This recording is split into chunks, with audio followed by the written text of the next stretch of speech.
This we haven't heard too much about since it came out, like pretty much our last episode.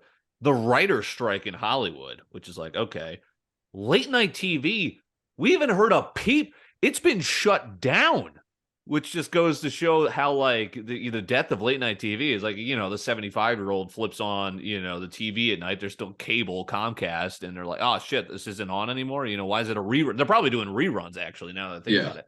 But it's like, I think that's done. What are we still doing with late night TV? Are they going to come back? And it's like, come on. How do you not write your own material? Like, all right, are you really that funny if you need an entire staff to be funny? Well, here they can hear it here first. Like anyone of those kind of late night people who've tried to embrace the podcasts and whatnot, like they can just schedule it instead of being a late night show, they can release it late night. Yeah. Like, you know what I mean? Like and those are always taped too, which is also even more finicky because it's like, okay, what if news breaks late in the day after they tape? And it's like, oh, you look like a fool for not getting that in the A block. It's so antiquated how we did things compared to now, Mm-hmm.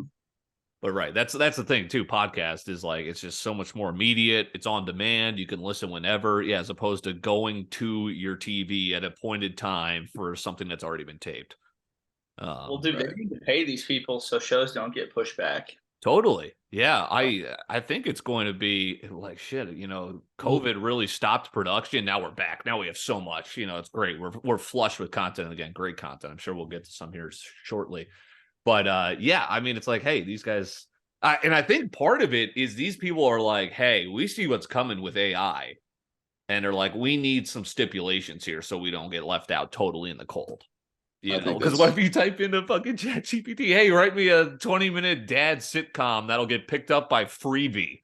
Yeah. Well, I literally was giving it last night like a topic, and I was like, write me like a summary of a plot from the point of view of Martin Scorsese, and I swear to God, and it like about like trying to like give me an idea, give me something I can work with, and then pitch it.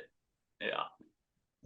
I think that I overheard like in another interview that, with the writer's block going on, like people aren't allowed to improv on like current shows that are going on now. So like actors have been told like, hey, oh no, that's what it was. It was Ryan Reynolds. Okay. It was like they're going into filming of a Deadpool movie, and basically he was told like, hey, you're not allowed to improv. Like we have a agreement while this writer strike's going on, like no improv, basically. So how about that too? The Ed Sheeran case, which I didn't really know was going on. It was crazy. You thought like people were saying he ripped off Marvin Gaye's "Let's Get It On." Oh yeah, and then I heard he kind of like got away with it. I didn't. He got away with it. Yeah, crazy. Yeah.